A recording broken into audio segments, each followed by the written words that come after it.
नमस्कार बच्चों, आज हम लोग वसंत भाग 3 पाठ 2 शीर्षक कहानी लाख की चूड़ियां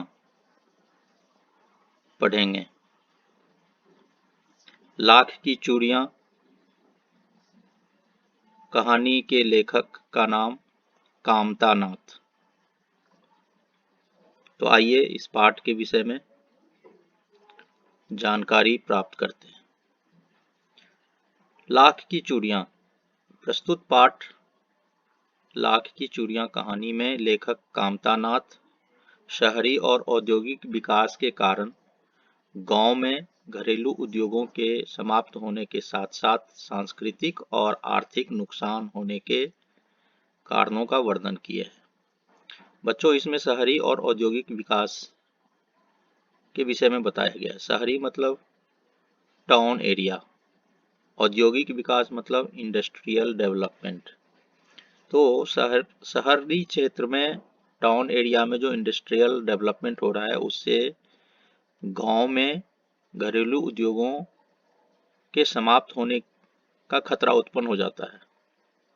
गांव के जो कॉटेज इंडस्ट्री है, घरेलू उद्योग, उसका नुकसान हो जाता है। साथ ही साथ गांव में सांस्कृतिक और आर्थिक यानी कल्चरल और इकोनॉमिकल दोनों नुकसान होने के कारणों का भी वर्णन किए हैं। इस कहानी में बदलू नाम का एक आदमी और जनार्दन लेखक अपने नाम को इस कहानी में लेखक के नाम को इस कहानी में जनार्दन के नाम से वर्णन किया गया है। तो जनार्दन नाम का एक लड़का के बीच का संबंध बताया गया है। दोनों के बीच में बदलू और जनार्दन, इन दोनों के बीच में संबंध क्या है, इनके रिलेशन क्या है। बदलू पेशे से मनिहार है। पेशे मतलब उसका ऑक्यूपेशन। मनिहार, मनिहार मतलब बैंगल्स, चूड़ी बनाने वाला। लाख की चूड़ियां बनाने वाले जो कारीगर होते हैं उनको मनिहार कहते हैं। उसका पैतृक व्यवसाय अपने गांव में लाख की चूड़ियां बनाना था। पैतृक यानी उनके एंसेस्टर का ऑक्यूपेशन था, यानी उनके फैमिली फोर फादर के समय से ही यह बिजनेस लाख की चूड़ियां बनाने का काम चला आ रहा था। बदलू बहुत ही आकर्षक लाख की चूड़ियां बनाता है। सारे गांव की स्त्रियां बदलू की बनाई लाख की चूड़ियां बहुत पसंद करते हैं। लेकिन बदलू कभी भी अपने हाथ से बनाए लाख की चूड़ियों को पैसे लेकर नहीं बेचता था। यानी बदलू जो अपने घर में चूड़ियां बनाते थे तो उन चूड़ियों को बना करके बेचने के समय वो पैसे लेकर के नहीं बेचते थे।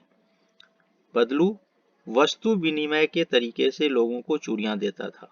वस्तु विनिमय मतलब चूड़ियों के बदले में बदलू पैसे की जगह कोई दूसरा सामान लेता था, जैसे अनाज, कपड़ा, फल फूल, साग सब्जी, इस तरह की चीजों का अदला बदली करता था। लेकिन शादी विवाह के अवसर पर सुहाग के जोड़े का महत्व बताने पर लोग उन्हें नए कपड़े, अनाज और अतिरिक्त रुपये दे देते थे।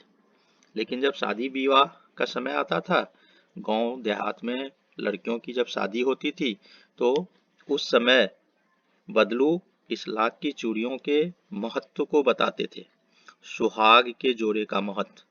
और यह महत्व बताने के बाद लोग उनसे लाख की चूड़ियां लेते थे। उसके बदले में बदलू को नए कपड़े, अनाज और रुपया भी देते थे, जिससे बदलू खुश हो जाता था और उसकी सारी कमी भी पूरी हो जाती थी। इसमें इस चित्र में आपने देखा कि ये बदलू है और ये लाख की चूड़ियां बना रहा है। यहाँ पर ये भट्ठी है जिसे चूल्हा भी बोलते हैं, क्लेम भी बोलते हैं।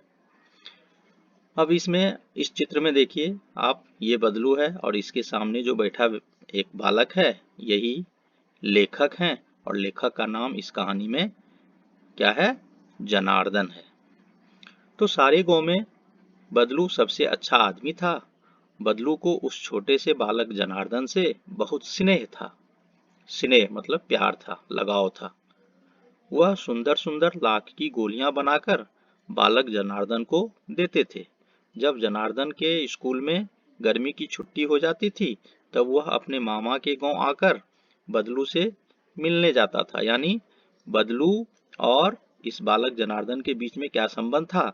तो बदलू के गांव में बालक जनार्दन का मामा का गांव था और इसीलिए बदलू को उस गांव के सभी बच्चे बदलू काका कहते थे, जिस कारण बदलू भी बदलू को इसीलिए जनार्दन भी बदलू को बदलू मामा नहीं कहकर बदलू काका कहा करता था।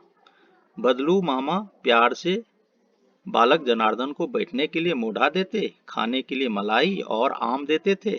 साथ ही साथ रंग बिरंगे लाख की गोलियां बनाकर देते रहते थे।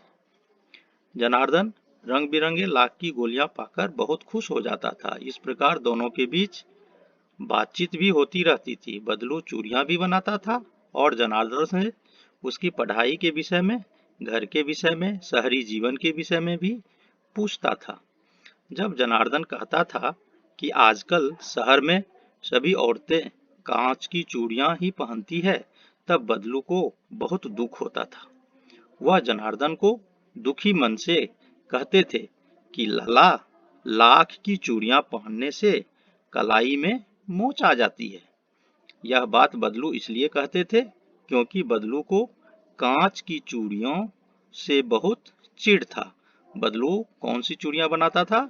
लाख की चूड़ियां, और इसीलिए बदलू को कांच की चूड़ियों से बहुत चिढ़ था। बच्चों, आप ये जो पिक्चर में देख रहे हो, ये लाख की चूड़ियां है और अगले पिक्चर में आप जो देख रहे हो, ये ऊपर वाले, ये कांच की चूड़ियां है। इस प्रकार धीरे धीरे समय बीतता गया। अब मशीनी युग के कारण गांव देहात के छोटे बड़े घरेलू उद्योग बंद होने लगे। जब मशीनी युग आ गया, इंडस्ट्रियल डेवलपमेंट होने लगा, तो इंडस्ट्री से, मशीन से ये कांच की चूड़ियां बनाना शुरू हो गया, जिस कारण बदलू का जो जीवन यापन का काम था, उसके जो पैतृक व्यवसाय थे, लाख की चूड़ियां बनाना, इस तरह की चूड़ियां बनाना, उसका घरेलू उद्योग बंद होने लगा, जिस कारण सभी जरूरत के सामान मशीनों के माध्यम से रंग बिरंगे खूबसूरत डिजाइन में तैयार होने लगा, जो लोगों को अपनी ओर आकर्षित करने लगे। इस कारण बदलू का भी व्यवसाय बंद हो गया, उसकी आर्थिक स्थिति खराब हो गई और शारीरिक रूप से कमजोर भी हो गया। इस प्रकार बदलू के जीवन में बदलाव हो जाने से बहुत दुखी रहने लगा, लेकिन वह अपना वसूल का त्याग नहीं किया। अतः इस कहानी में हमें विपरीत परिस्थितियों में भी अपने वसूल को नहीं त्यागने की शिक्षा मिलती है। बच्चों, शायद आपको इस कहानी के वर्णन से आपको यह समझ में आ गया होगा। इसके आगे हम आपको प्रश्न उत्तर बताएंगे। धन्यवाद।